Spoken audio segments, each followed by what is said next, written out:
L'école d'abord. Pour tous les enfants différents. Pour notre futur. C'est l'école d'abord. Ouais, nous on veut l'école d'abord. L'école d'abord. Yeah! Bienvenue dans le podcast L'école d'abord. Bonjour Élise. Bonjour Élise. Alors aujourd'hui, nous allons aborder le harcèlement scolaire.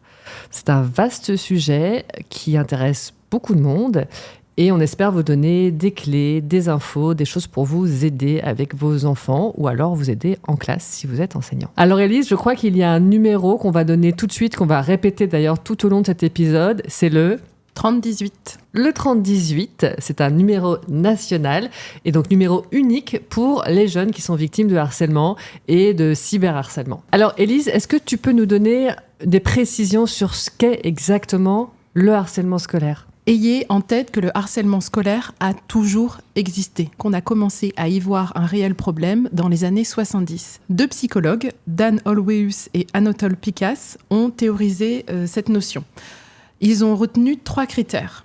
Alors, ils ne sont pas tout à fait d'accord sur la définition exacte, mais retenez ces 3 critères. On peut parler de harcèlement quand il y a un critère de répétition ou de durée. On peut parler de harcèlement quand il y a l'intention de l'agresseur, une intention nuisible. Et on peut parler de harcèlement quand il y a une relation asymétrique, quand il y a un phénomène d'emprise de l'agresseur sur la victime. C'est quand ces 3 critères sont réunis que l'on peut parler de harcèlement. En parlant de harcèlement et de ces 3 critères, on ne veut pas nier le fait que les autres violences ne produisent pas de la souffrance.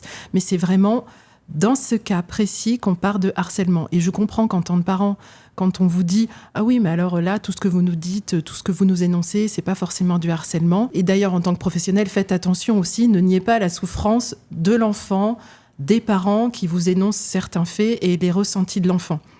Anatole Pikas, lui, n'est pas d'accord sur l'un des critères. Il va contester cette intention nuisible de l'agresseur. Dans sa conception, bien que l'agresseur sache que ses actes sont répréhensibles, il les commet car il est entraîné par le groupe. En effet, ce qu'il faut vraiment comprendre, et d'ailleurs c'est là-dessus qu'il faut absolument agir, c'est la communauté des enfants. En fait, dans une communauté d'enfants, il va y avoir un enfant en particulier qui va, à un moment donné de sa vie, de sa scolarité, se sentir en insécurité, se sentir mal dans sa peau, avoir des petits soucis, que ce soit à la maison ou à l'école. Et donc, il va avoir peur de se sentir exclu, avoir du mal-être qu'il va vouloir exprimer d'une façon ou d'une autre. Et donc, pour soulager ce trop-plein de mal-être, il va développer du mépris, du dédain, des moqueries, et donc du harcèlement, de l'intimidation et de l'exclusion auprès d'un enfant cible.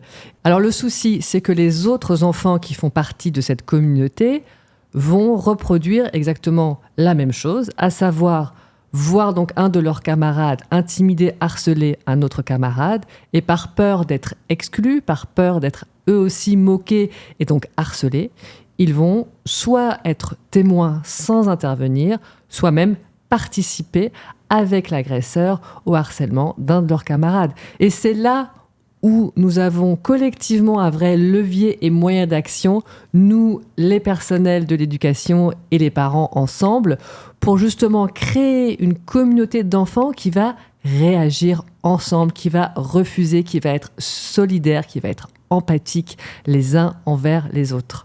Alors par contre, c'est vrai qu'il y a des enfants harceleurs qui vont extrêmement mal, on le sait, qui ont besoin de vrais soins, de vraies prises en charge. Et donc, c'est très compliqué quand même d'intervenir auprès de ces enfants. Et Élise, tu penses que ce qu'on met en place, justement, ça va être utile ou pas du tout ? Alors, bien sûr, on ne pourra pas tout résoudre, mais former cette communauté d'enfants pourra servir de rempart parce que, de toute façon, cet enfant harceleur, il va mal de toute façon. Il a un problème d'intelligence émotionnelle, interpersonnelle et intrapersonnelle.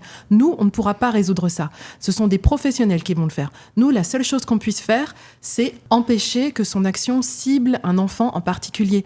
Et que, face à cet enfant qui va mal, avoir une communauté d'enfants soudés. Alors parlons chiffres et statistiques. En France, il y a environ 12% des élèves qui sont victimes de harcèlement scolaire. Ça représente 700 000 élèves. C'est quand même énorme. Et puis, il y a aussi malheureusement les suicides qui sont liés au harcèlement scolaire. On estime qu'il y a environ 10 à 15 suicides par an qui sont directement liés au harcèlement scolaire en France.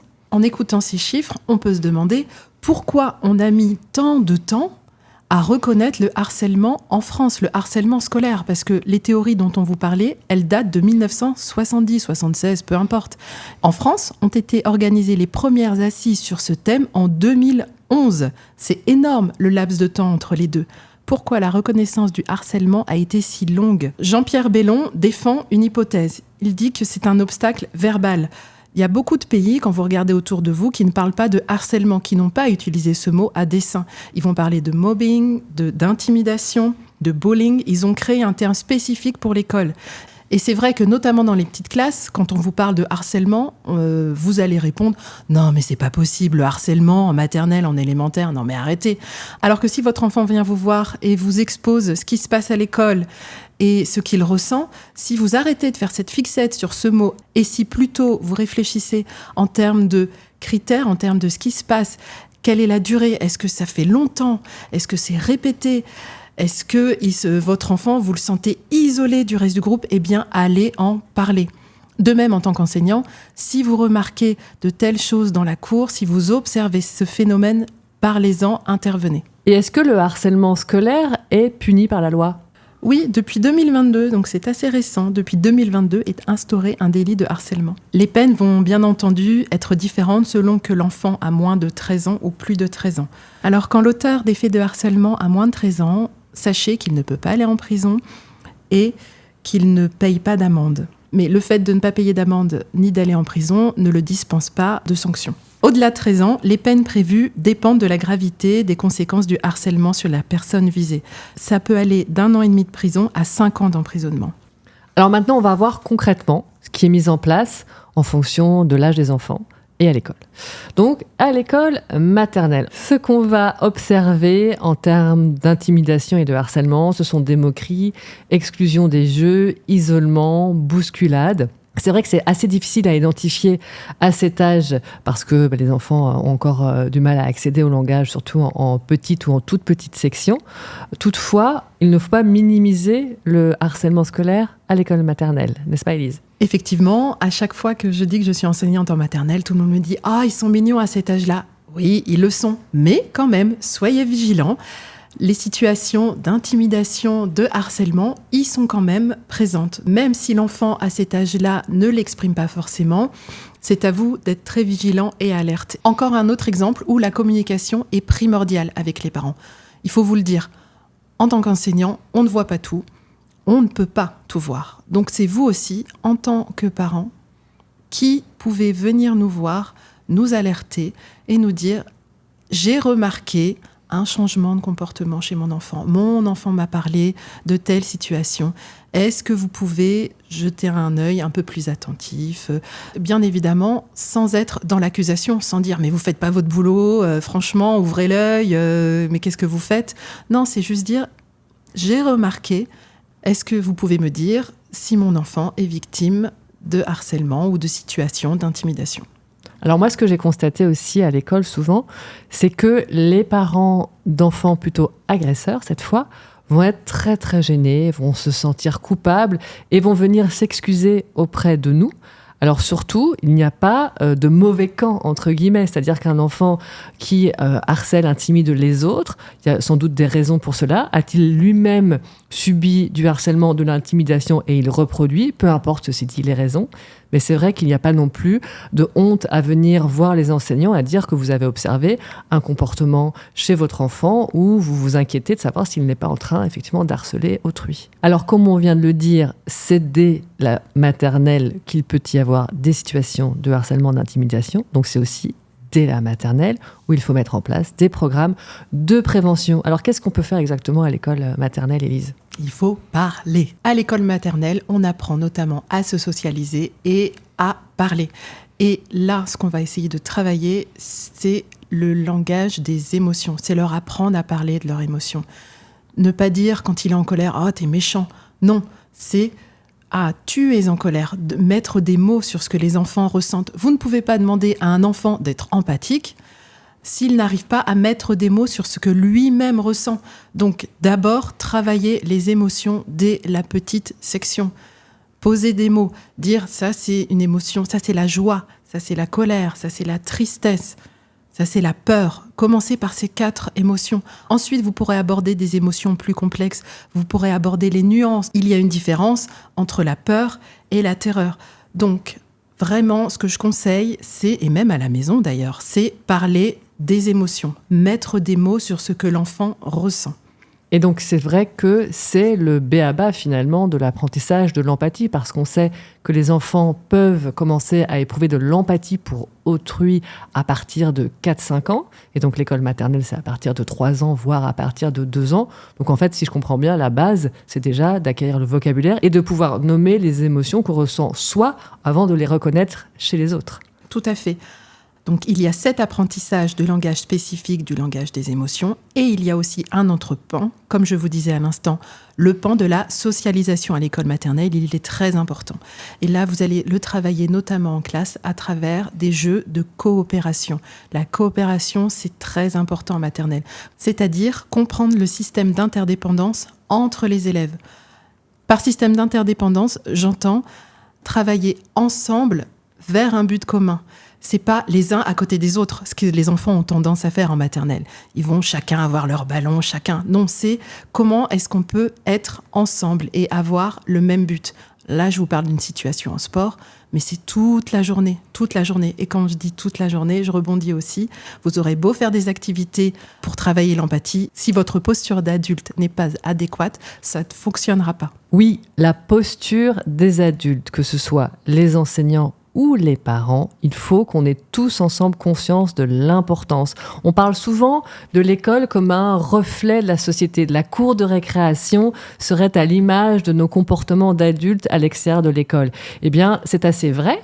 Et donc, nos comportements, notre posture d'adulte a un impact sur les enfants. Les enfants sont des éponges. Ils ont tendance à énormément imiter. Et d'ailleurs, ça va nous faire sourire quand un enfant à l'école va imiter un de ses parents et nous dire hier soir il s'est passé ci, ça en imitant ses parents, ou à l'inverse, quand à la maison ils vont imiter l'enseignant de la classe et ça va amuser inversement donc les parents. Mais surtout, ayez conscience et ayons tous ensemble conscience que nous avons donc une posture modélisante. C'est bien nous qui sommes les modèles des enfants et si nous faisons preuve, alors auprès des enfants, mais aussi entre nous les adultes, et ça on l'oublie bien trop souvent, c'est-à-dire qu'il faut absolument qu'entre nous, nous soyons bienveillants et empathiques et que donc nous instillions le bien-être au sein de toute la communauté éducative, donc envers tous les enfants et tous les adultes.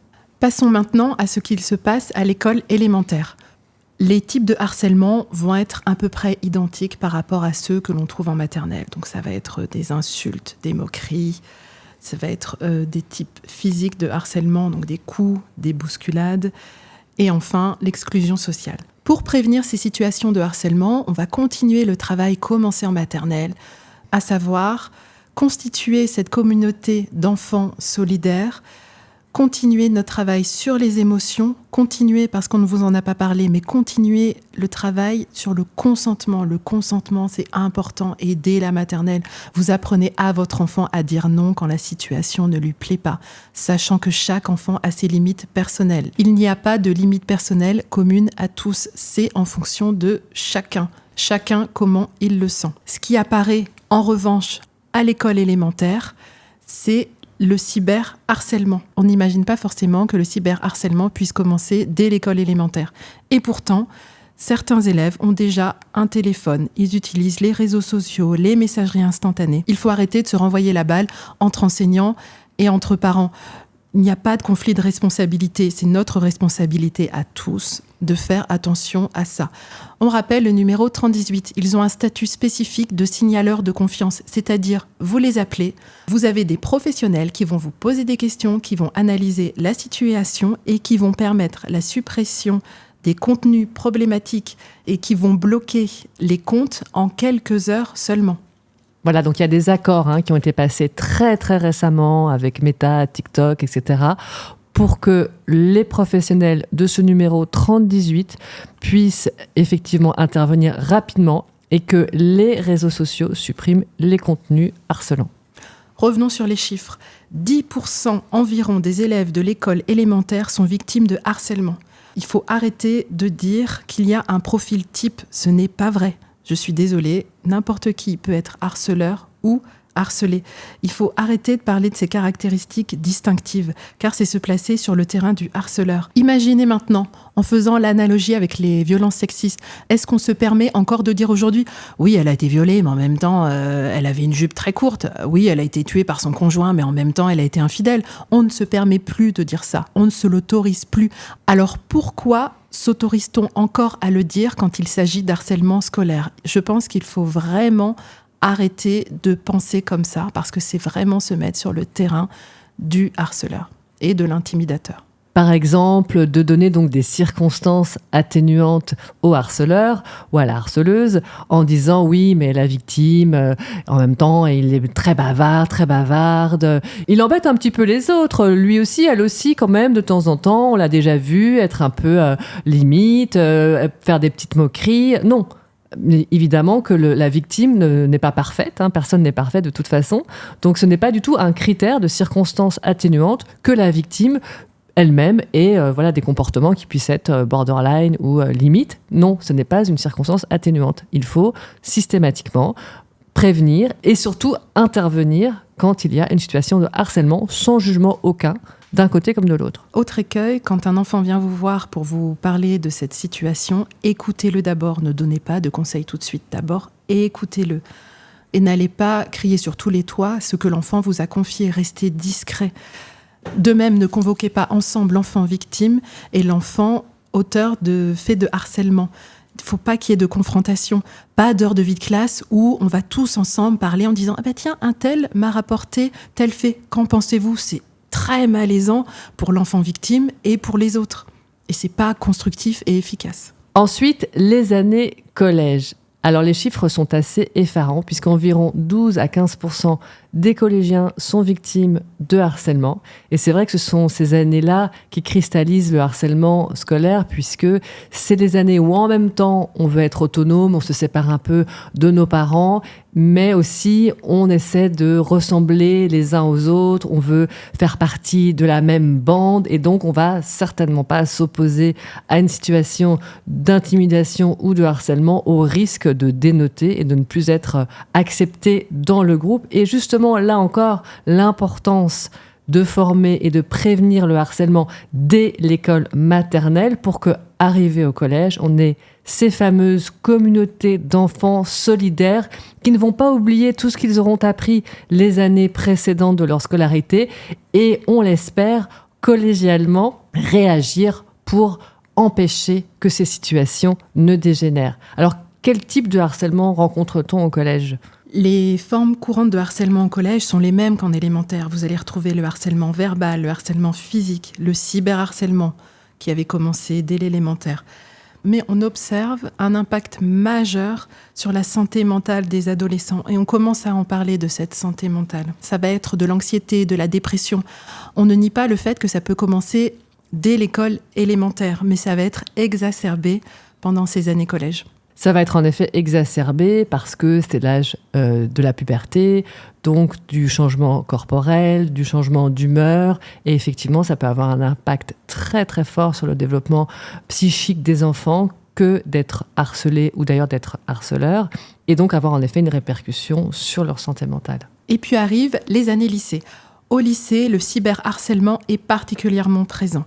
Ça va être des diffusions de rumeurs, des diffusions de photos compromettantes, de sextapes, notamment avec l'IA. Ce qui est notable également, c'est que ça va être un harcèlement plus subtil. Les lycéens vont agir de façon plus discrète, ça va être beaucoup moins frontal. Ça va être ce qu'ils appellent des pics, un petit commentaire, quelques moqueries, mais c'est juste pour rire. Tous ces petits signes qui ne sont pas explicitement dites de façon méchante, sous l'angle de la rigolade, qui sont insidieux. Et ces petits signes vont justement être du harcèlement quand ils vont être réguliers, sur la durée, et qu'ils vont humilier un autre élève, qu'ils vont l'exclure socialement, petit à petit, et qu'il y a aussi donc un phénomène d'emprise qui empêche finalement les autres lycéens et le lycéen victime de s'en défaire et de réagir parce que c'est donc beaucoup plus subtil. Parlons maintenant de l'enseignement supérieur. Donc là, il y a quand même un gros souci dont on entend parler depuis très longtemps et il s'agit du bizutage. À la base, le bizutage était fait pour intégrer les nouveaux arrivants. Le problème du bizutage, c'est que petit à petit, ça a entraîné des dérives. C'est que les personnes ont été forcées à commettre des actes humiliants et dégradants. Sachez qu'il y a des enfants qui sont morts après un bizutage. Et on ne parle pas seulement de consommation de drogue, de consommation d'alcool. Il faut remettre en cause les pratiques. Et c'est Ségolène Royal qui a mis les pieds dans le plat en 2017 et qui a essayé de réguler avec une loi ce phénomène de bizutage pour que cela cesse et qu'on en revienne à de vraies journées d'intégration. Au niveau de l'enseignement supérieur, il y a aussi le harcèlement sexuel qui peut d'ailleurs commencer avant, donc avec des comportements inappropriés, des agressions sexuelles, des viols. On n'a pas de chiffres précis ni significatifs car les jeunes femmes portent peu plainte, mais on sait que ça existe et de façon répandue. On vous a donc exposé les différentes formes que pouvait recouvrir le harcèlement de la petite section aux années supérieures. Maintenant, on voudrait insister sur l'importance de faire acquérir les notions telles que l'empathie, la bienveillance. Ce ne sont pas que des mots. Là, on parle de compétences psychosociales à acquérir. Et c'est très bien, c'est un bon début de commencer par 10 heures d'empathie, mais ce n'est pas suffisant. Il faut vraiment réfléchir à un changement de paradigme. C'est la posture de l'adulte qui va devoir être questionnée. C'est le fait d'instiller de l'empathie dans tous les apprentissages qui va être efficace. C'est pas juste 1 heure par-ci, 1 heure par-là. C'est réfléchir comment est-ce qu'on va pouvoir instiller cette empathie dans chaque matière, dans chaque discipline. Pensez aussi à comment on dispense son enseignement. Peut-être arrêter de faire systématiquement du frontal, organiser la classe de façon différente, avec notamment du mobilier flexible, des espaces zen, etc. L'éducation nationale a commencé à réfléchir à cet enjeu et a commencé à développer dans les écoles du premier degré et les établissements du second degré un programme dénommé PHARE. PHARE, c'est le plan de prévention du harcèlement à destination des écoles, des collèges et des lycées. Dans ce programme, vous avez un plan de prévention, un plan de formation des enseignants, un plan de sensibilisation auprès des élèves. Le programme PHARE prévoit également un protocole de prise en charge en plusieurs étapes. Première étape, la révélation de la situation. Donc l'élève victime, un témoin, la famille ou un adulte de l'établissement se rend compte d'une situation de harcèlement. Que faire ? Il faut en parler à un enseignant, au directeur ou à la directrice de l'établissement. En dehors de l'école, vous avez aussi la possibilité d'appeler le 3018, surtout en cas de cyberharcèlement. Comme on vous le disait précédemment, ils sont signaleurs de confiance et eux vont pouvoir avoir un impact sur la publication des contenus. Une fois qu'un membre de la communauté éducative a été prévenu, que faire ? Accueillir l'élève victime, l'écouter, écouter ses ressentis, les faits. Mettre en place des mesures de protection. Il faut que toute la communauté renforce sa vigilance. Il faut nommer un adulte référent. Il faut mobiliser les élèves proches de la victime. N'oubliez pas d'échanger avec les parents de l'élève victime s'ils n'étaient pas au courant de la situation. Il faut également que les parents des élèves impliqués soient au courant. Ensuite, il y a la deuxième étape du protocole PHARE. Il s'agit de la prise en charge de la situation. En cas de harcèlement ou de cyberharcèlement, il y a une procédure qui est validée par l'inspecteur de circonscription et par le directeur ou la directrice d'école. On signale la situation par un fait d'établissement niveau 2. Ça peut être au procureur de la République en cas de harcèlement grave et persistant. Il y a ensuite des mesures de traitement immédiat de la situation qui peuvent, dans les cas majeurs et extrêmes, amener au changement d'école de l'élève auteur. Il y a l'accompagnement et le suivi à long terme. Et enfin, la mise en place d'actions spécifiques. Le protocole de prise en charge est le même dans le second degré. La seule chose qui change dans le second degré, c'est qu'il va y avoir forcément des sanctions disciplinaires à l'encontre du ou des élèves responsables des faits de harcèlement. Ces sanctions seront inscrites au dossier administratif du ou des élèves. Alors, il y a 3 temps forts organisés par l'Éducation nationale et qui viennent rythmer la mobilisation contre le harcèlement scolaire. Donc déjà, il y a la journée de lutte contre le harcèlement scolaire qui a lieu chaque année, le prix Non au harcèlement et la journée internationale pour un Internet sans crainte. Alors, on l'a vu, il y a déjà plusieurs choses qui ont été mises en place, mais il reste encore des choses à faire, et notamment des améliorations sont nécessaires. Et sinon, en tant que parent, donc on a beaucoup dit qu'il fallait alerter le milieu scolaire en cas de suspicion de harcèlement. Mais quels sont les signes concrets, Élise, qu'on peut observer en tant que parent chez son enfant ? En tant que parent, les signes que vous pouvez observer sont parfois infimes, parfois plus marqués. Ça peut être des changements de comportement, des troubles du sommeil, une tristesse, le fait que votre enfant voit moins ses amis qu'avant, un isolement. Tous ces petits signes doivent vous interpeller. Et c'est là que vous allez encourager votre enfant à vous parler ou à parler à quelqu'un d'autre, à se confier.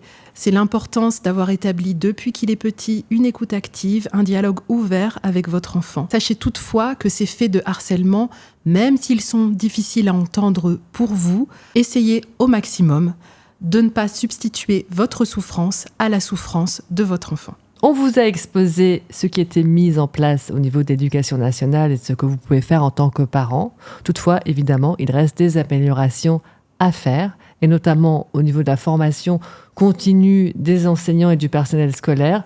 Il faut absolument, effectivement, renforcer les compétences des uns et des autres pour identifier et pour gérer le harcèlement et les situations d'intimidation, et ce donc dès la petite section de l'école maternelle et aussi des formations pour apprendre à changer sa posture. On a une longue tradition en France avec une posture de l'enseignant, l'enseignante avec un enseignement plutôt frontal. Toutefois, on constate un changement qui s'opère et il faut aller vraiment dans ce sens-là, puisque ce qui était valable il y a une trentaine d'années, avec notamment la non-reconnaissance du harcèlement, n'est plus valable aujourd'hui, puisqu'on a des prises de conscience, on se rend compte qu'il faut des changements, et pour ça, il faut vraiment un accompagnement de nos institutions, de notre institution scolaire, pour que les choses évoluent et changent. Il est également nécessaire d'augmenter les budgets dédiés à la prévention et à l'accompagnement des victimes.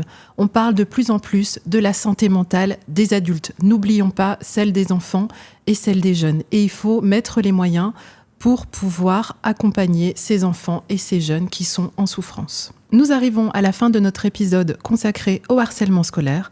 On espère qu'il vous a plu. N'hésitez pas à laisser des avis, à partager ce podcast. Et nous, on vous dit à très bientôt.